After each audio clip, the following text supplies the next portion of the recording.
a couple of weeks ago, and I was talking about 3 things that have been very helpful on my parent-teacher journey. One is introspection, another one is affirmations, and the third is meditation. And I thought it would be a good idea to invite a guest who knows a lot about these things, someone who in fact has a very, very huge part to play on these things that I've just mentioned when it comes to my parent-teacher journey. So without any further ado, I'd like to invite the mind guy to join me right now. Please put your hands together for Bankole Williams. Hello, Bankole. Hi, good to be here, man. It's so good to have you. So good to have you in my classroom. Yep. Where the magic happens. The spot where it happens, man. Yep, that's the spot where it happens. Okay, so first things first, I think you're doing a pretty amazing job with the kids and with parents. You know, all the value that you're consistently communicating. And I'm super excited to be here, right? And I am excited to answer some of the questions you'll be asking me in this regard. Some, not all. Yeah, so I'm here for this. Yay, brilliant. Okay, so my first question to you is introspection, right? I talked about introspection and how being the observer, as you taught us on the course, how being the observer is so important, observing your actions, you know, and I was sharing how in my classroom I would come home and I would kind of like reflect on the reasons why I did some of the things I did. And even while doing it, kind of like observe yourself and ask yourself, okay, why did I think I needed to do that? Is this the right response? Is this the right approach and everything? So 2 questions. One is, why is it difficult for people to be introspective? Because I remember talking to someone about this and she says, no, she cannot be alone with her thoughts, you know. So why is it difficult for people? And 2, why is introspection important? Well, I think one of the reasons people, you know, may think or assume that it's a difficult thing to confront their thoughts is because they may not like what they see. But the first step to bringing about change is awareness. So you need to be aware of what the problem is for you to be able to fix it. I think that it's one of the most powerful concepts and principles, because either way, you would have to either deal with the pain of living, you know, in an illusionary world, right, where you think that you have it okay, but in reality you don't have it okay and you're experiencing pain, or the pain of actually facing yourself and conquering yourself. So either way, there's pain. So and I don't think it's the kind of pain that, you know, that cannot be helpful. It definitely will be helpful because you're facing yourself to see how you are. But the truth is, why this concept is important is because, you know, it's called metacognition. Is because you're not just thinking, you're thinking about what you're thinking about. It is the prerequisite to change.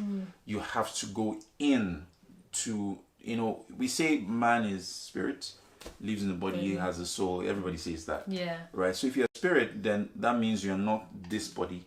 And where's your spirit? Your spirit is within. So you have to go in to really know what is there and confront yourself, confront whatever obstacles or challenges exist, and even at least know what the problems are so that you can begin to identify, you know, solutions to fixing the problems. Right? And not too many people spend time with themselves. Most people spend time being distracted. You know, they find something that will distract them.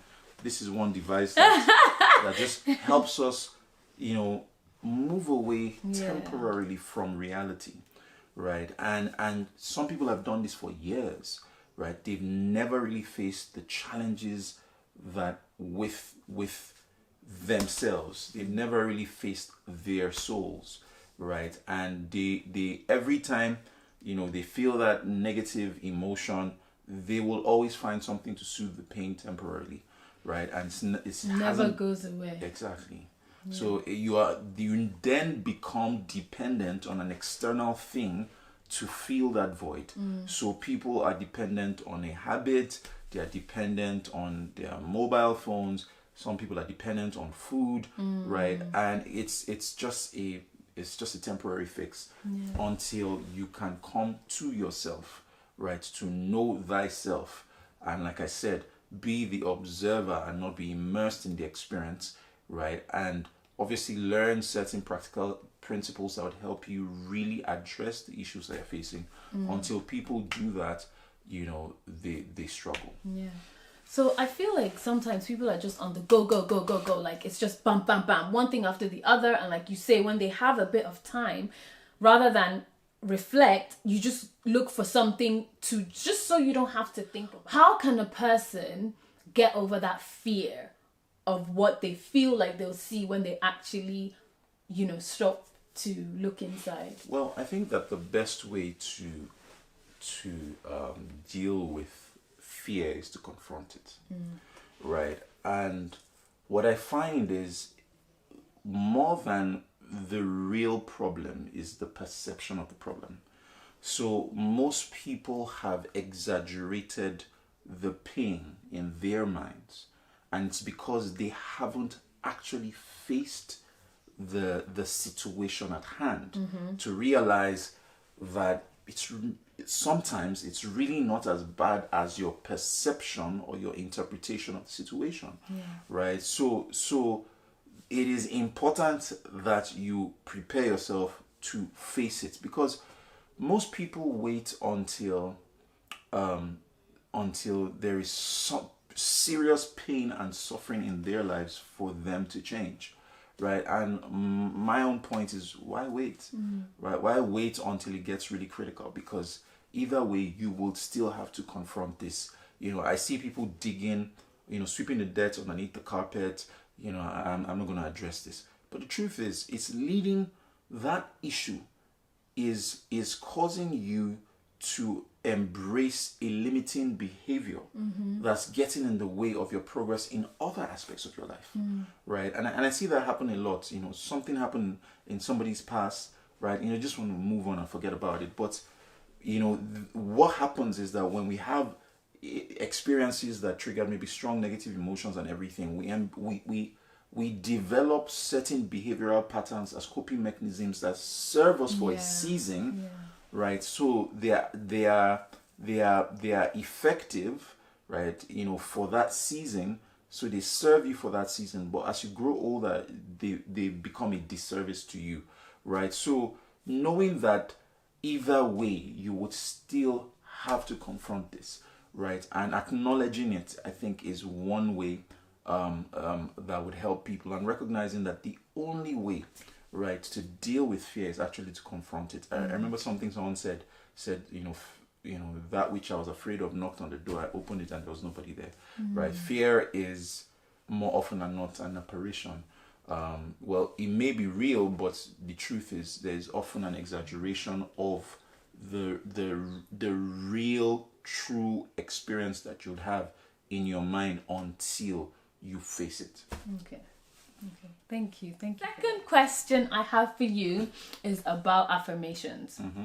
So before I joined the SOAR course, I just saw affirmations as something like, I was doing videos and I would have affirmations for the children and I would just say affirmations.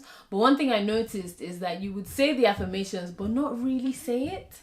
You know, like, it's just one of those things. I am this, you know, I'm that, but you're not, like, the emotions that come with it after we did the course. It's like, when you're saying it, you're feeling it, you know, and that's where, like, you start to see the change.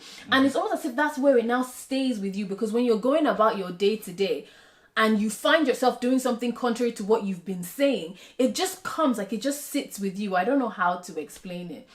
Can you tell us, like, why are affirmations so important, and why, you know, how is it helpful? Well, I believe that your words create your world. And for me, it's they're words that you verbalize, but there's also your internal dialogue, you know, whether you consider them to be verbalized words or not. But the conversation that happens in your mind, the conversation that happens when you verbalize, right, ultimately will create the world that you experience around you. And words are critical.